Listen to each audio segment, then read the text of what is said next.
اور دنیا کے کام کرتے کرتے دنیا ہمارے دل و دماغ میں اترنے لگتی ہے تو یہ رمضان کا وہ مہینہ ہوتا ہے کہ وہ اس درد کو جھاڑ دے، وہ زنگ کو اتار دے اور اس دنیا کے جھمیلوں سے اور اس کی ہر وقت کی فکر سے ہمیں آزاد کرے اور اللہ رب العالمین کی بندگی میں اور اللہ رب العالمین کی اطاعت میں زندگی گزارنے کا ہمارے اندر ایک سلیقہ آ جائے۔ ہمارا دین دنیا کو ترک کرنے کی دعوت نہیں دیتا، اور یہ اسلام ہی وہ نظام ہے کہ جو دنیا کی تمام چیزوں کو ایڈریس کرتا ہے۔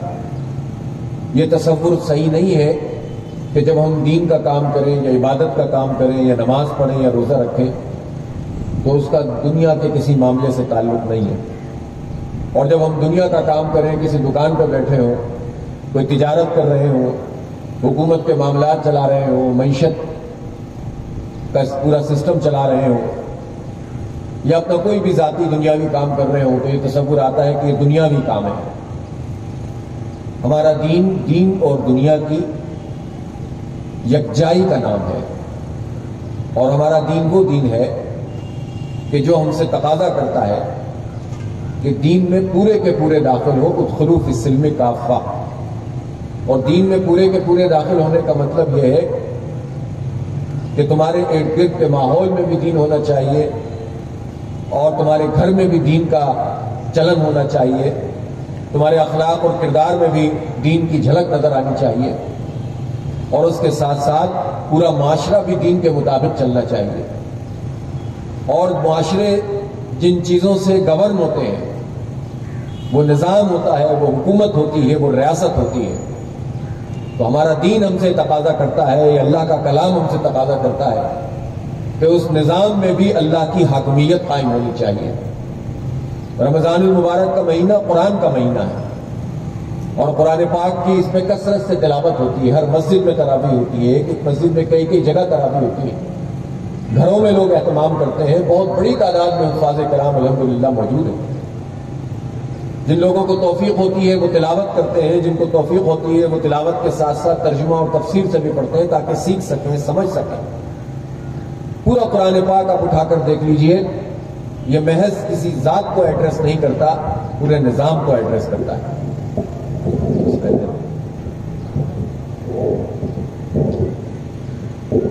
اب اتنی بار آئیں گے تو پھر میری آواز نکلنا بند ہو جائے گی۔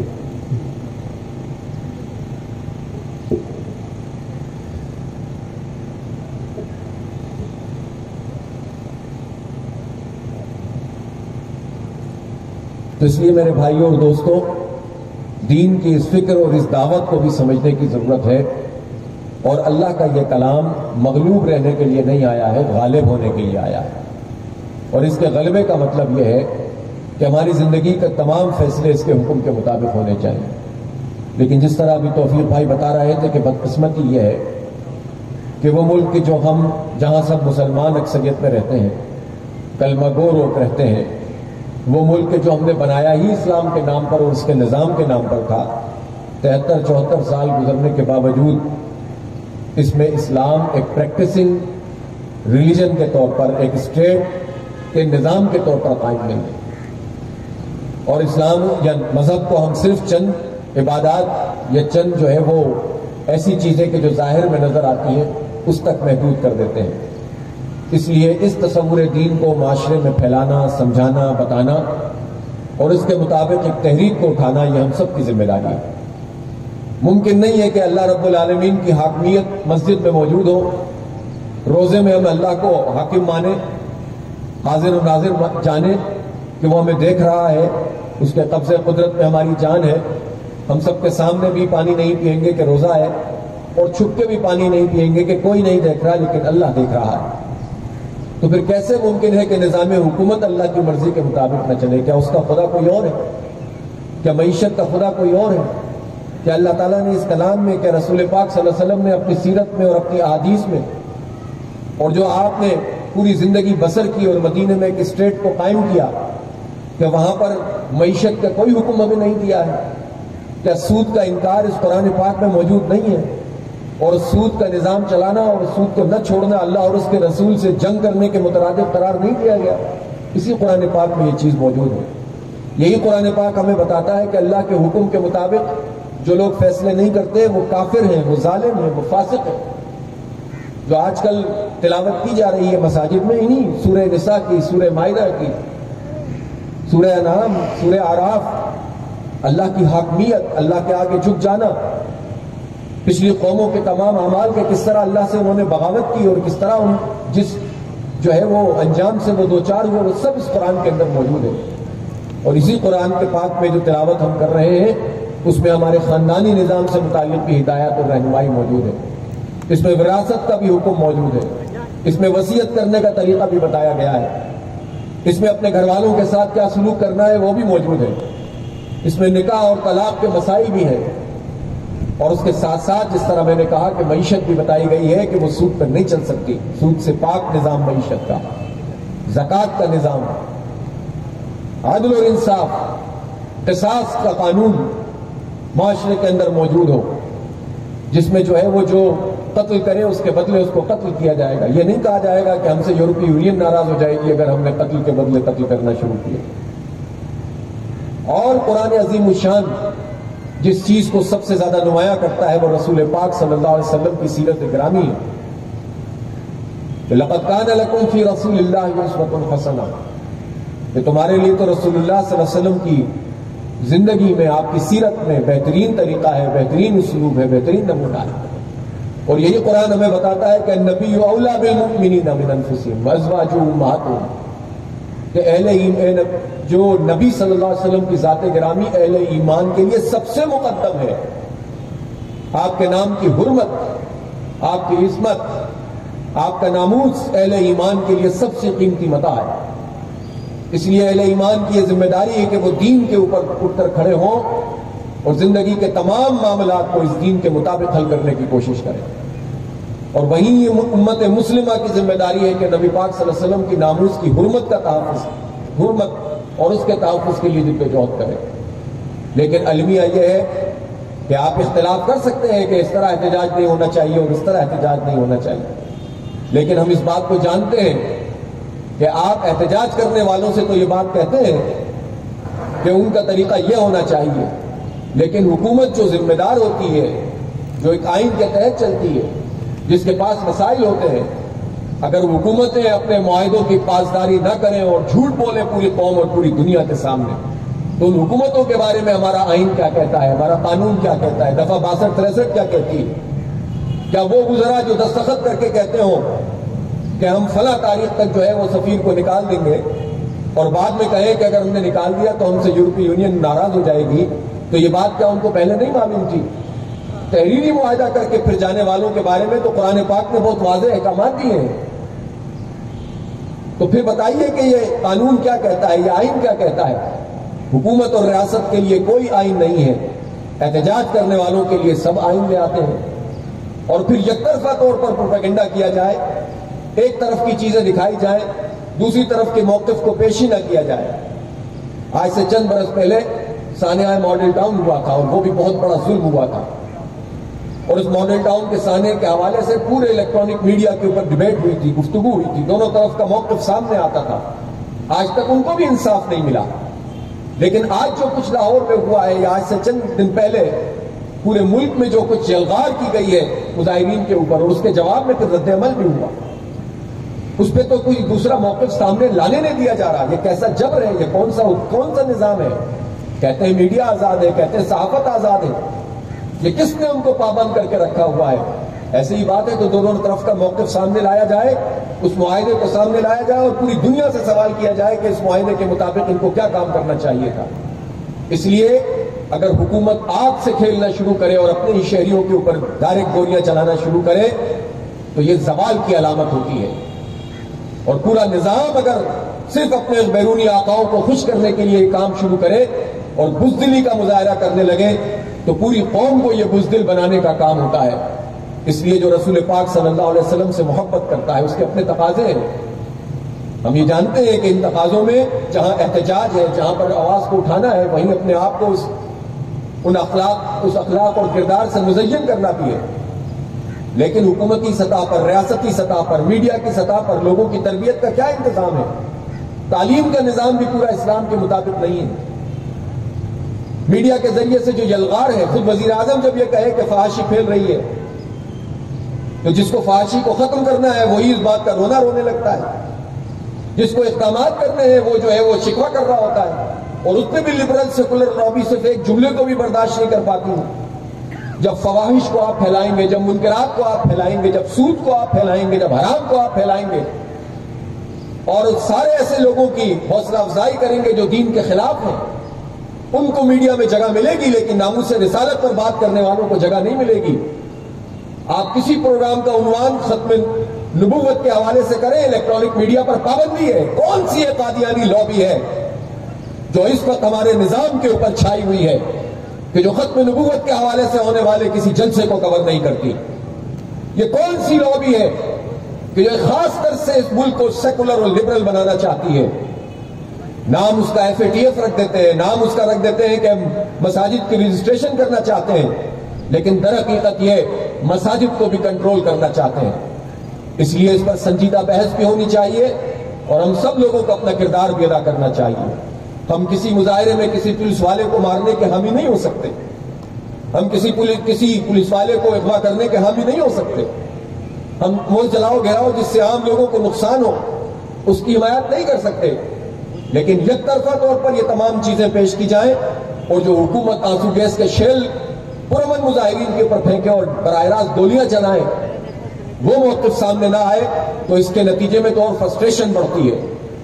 ایسے لوگ کہ جو اس طرح کا کام کریں ان کو تو مین اسٹریم میں لانا چاہیے، ان کو تو ان کے موقف بیان کرنے کا موقع تاکہ اس میں اگر کوئی غلطی ہے تو وہ بھی قوم کے سامنے آئے. لیکن پابندیوں کے ذریعے سے، کالعدم قرار کرنے کے ذریعے سے جو حکومت اور جو ریاست چلے گی وہ کبھی بھی شہریوں کا بھلا نہیں کر سکے گی. اس لیے ہم اس پورے عمل کی مذمت بھی کرتے ہیں اور ہم یہ بھی کہنا چاہتے ہیں کہ آپ ہمیں یہ تو بتائیے کہ آپ ایک طرف تو کہتے ہیں کہ ہماری معیشت خراب ہو جائے گی، ہمارے ملک کے حالات اچھے نہیں ہیں. ملک کے حالات کا TLP نے بگاڑے ہیں، ملک کے حالات کا جماعت اسلامی نے بگاڑے ہیں، ملک کے حالات کسی دیندار مسجد کے امام نے بگاڑے ہیں. 73 سال سے اس ملک پر ان لوگوں کی حکمرانی ہے جو اس طرح سے مولوی نہیں ہے جن سے آپ نفرت سکھا رہے ہیں لوگوں کو. آپ تو بڑے پڑھے لکھے لوگ ہوتے ہیں، بیوروکریٹس تو بہت ہائی فائی لوگ ہوتے ہیں، یہ جرنیل کرنیل تو بہت عالیشان تعلیم حاصل کرتے ہیں، یہ وڈیروں کے بچے تو بڑے بڑے تعلیمی اداروں میں پڑھتے ہیں اور ہم پر حکمرانی کرتے ہیں. یہ ممبران قومی اور صوبائی اسمبلی یہ کوئی اجٹ جاہل بظاہر تو نہیں ہے. ان سارے پڑھے لکھے لوگوں نے جاہلوں سے بدتر کام کیا ہے، اس قوم کے کروڑوں لوگوں کو جاہل بنایا ہے. اس ملک میں کرپشن جاہل آدمی کو جتنا اس کو موقع ملتا ہے وہ اس لیے کرنے لگا ہے کہ مچھلی منہ سے سڑتی ہے.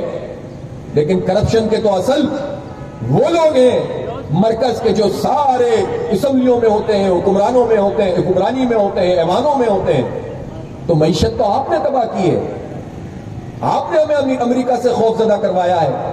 اسی طرح کی باتیں تو مشرف نے کی تھی نا کہ اگر ہم نے امریکہ کا ساتھ نہیں دیا تو ہم پتھروں کے زمانے میں چلے جائیں گے.